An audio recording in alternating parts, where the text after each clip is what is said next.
वहीं रूस के राष्ट्रपति व्लादिमीर पुतिन के भारत दौरे को लेकर के लोगों में गजब का उत्साह देखने को मिला है। पुतिन के आने से पहले वाराणसी में लोगों ने उनके फोटो की आरती उतारी और स्वागत मार्च निकाला। इस दौरान लोगों ने भारत रूस की दोस्ती के और मजबूत होने की कामना की। इस मौके पर विशाल भारत संस्थान के चेयरमैन राजीव श्रीवास्तव ने कहा कि ये प्रधानमंत्री मोदी का संसदीय क्षेत्र है। यहाँ हम रूस के राष्ट्रपति पुतिन का एक दिन पहले स्वागत कर रहे हैं। इस समय बदलते परिदृश्य में सिर्फ भारत और रूस की दोस्ती ही पूरे देश में शांति ला सकती है। उन्होंने ये भी कहा कि दोनों नेता दुनिया में शांति और स्थिरता के लिए काम कर रहे हैं। पुतिन और मोदी ये दो ऐसे विश्व नायक हैं जो पूरी दुनिया में शांति, स्थिरता और समृद्धि के लिए काम कर रहे हैं। मोदी कूटनीतिक मसलों पर सबसे सफल है और मोदी की जरूरत दुनिया के 200 देशों को है। उन्होंने बहुत अच्छे से रिश्ते विकसित किए हैं। पुतिन की यात्रा के दौरान 15 व्यावसायिक समेत 25 समझौते पर हस्ताक्षर होंगे।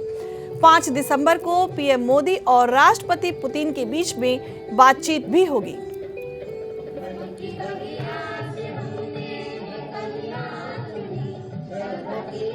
हम लोग एक तो मेहमानों के स्वागत करने की परंपरा है। ये प्रधानमंत्री नरेंद्र मोदी का संसदीय क्षेत्र है।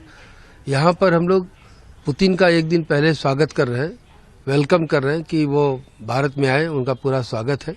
और इस समय बदलते परिदृश्य में भारत और रूस की जो दोस्ती है वही पूरी दुनिया में शांति ला सकती है, क्योंकि जिस तरह से अमेरिका, चीन या अन्य देश हैं जो दूसरे देशों पर कब्जा करना चाहते हैं या उनकी जो विस्तारवादी नीति है, उस विस्तारवादी नीति को बैलेंस कौन करेगा।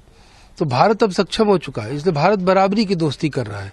भारत को पुतिन की जितनी जरूरत है, पुतिन को भी उतनी जरूरत भारत की है। तो पुतिन और मोदी ये दो ऐसे विश्व नायक हैं जो पूरी दुनिया में शांति, स्थिरता और समृद्धि के लिए काम कर रहे हैं।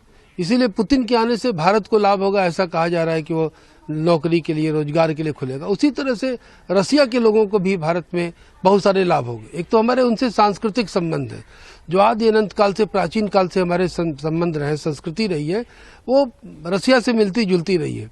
रसिया के भी हमारे वो बहुत सारी चीज़ों के मामले में निर्भरता है। और रसिया भारत का अस्थायी और विश्वसनीय दोस्त है। वो किसी भी समय में जब भी भारत पर संकट आया है, रसिया खड़ा हुआ है।